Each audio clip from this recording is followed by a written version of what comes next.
way of giving back was to come out and find people that have pets. I've always had a soft spot for people falling hard times. You know, for whatever reason, I don't judge, but it's the pets that I worry about. They need all kinds of stuff, sir. The gamut runs from the simple to the complex. I'm concerned about this. It broke, it healed back badly. There's a tooth in there that's infected. It needs to come out as soon as possible. That's Dr. Quan Stewart. You may have seen him on social media as the street vet over the last 10 years. He's been volunteering his expertise and time on the streets of California, giving free vet services to the pets of homeless people. Dr. Quan says that he's found that the animals are a lifeline for people living on the streets. He joins us now. Good morning. Thanks for being with us. Good morning. How are you? Doing well. So it's really astounding what the numbers here, that anywhere from 10 to 25% of homeless people have pets. And despite the fact that they might be in a precarious living position themselves, they still enjoy the company of their pets and sometimes don't want to go into shelters. No, and I think more than that, they, as you said, they almost rely on them as a lifeline, as a connection to society, as daily hope and inspiration. I've heard from many of them, you know, this little creature is my reason for staying motivated to get off the streets and get him a yard. So they give so much, and a lot of it is unseen. Living without a home or a shelter is certainly demanding on a human, but I can't imagine with a pet. What type of injuries, what type of nutritional issues do you see in terms of the pets that you treat? You know, it's pretty typical of what I see in clinic. Yeah. I've been doing this now for about 25 years, and a lot of the problems I see on the streets, they run the gamut, but they're very similar. In Southern California, we see a lot of allergies, a lot of skin issues, a lot of ear infections.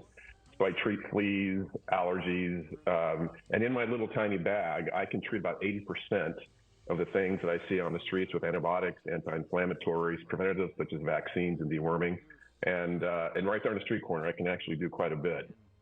Do you ever find, I know you're a vet and that's your specialty, but sometimes I'm sure maybe the owner of the pet is in just as bad shape as the pet, and they might need medical help. How do you direct them to get medical assistance as well?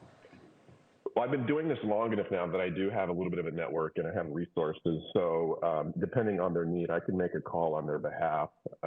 Most of the time, again, in California, there's a lot at their fingertips, and they've learned how to navigate sort of this underground part of society where they can find food and help and medical care, and they're pretty savvy about it most of the time.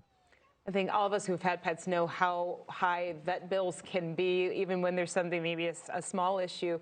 How is this paid for? Is there a group of donors that help out, or is it just out of your own pocket? Well, I'll tell you, I've been doing this about 12 years now, and for the first 6 years or so, I did it out of pocket. It was my own little private crusade. In fact, I didn't even talk about it or share it with family or friends.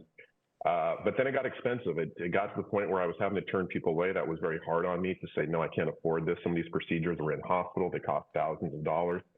And I finally started reaching out to others, and all of it now is fueled by donations from very generous citizens. And I never, ever have to turn a pet away regardless of the procedure. Wow, it's pretty great. Do you have other vets that are following suit with what you're doing? I'm sorry, I missed that? Are there other vets that are doing what you're doing in a different part of the country? There are. We have teams now popping up. This is sort of the dream now, and I never thought we'd be here. I went from a one-man band to now having what we call street vet teams in other parts of the country: Orlando, Atlanta, DC, San Francisco, and LA. And of course, I'm in San Diego. And if I could have one ultimate dream, it would be to have these teams or access to care for these underprivileged folks in every major urban city in the country. Wow. Well, you can check out Dr. Quan on his website at projectstreetvet.org. He's also on all the socials. He has a new book coming out in May. Keep an eye out for that. Thanks, Doctor. Thank you, guys. Thank you.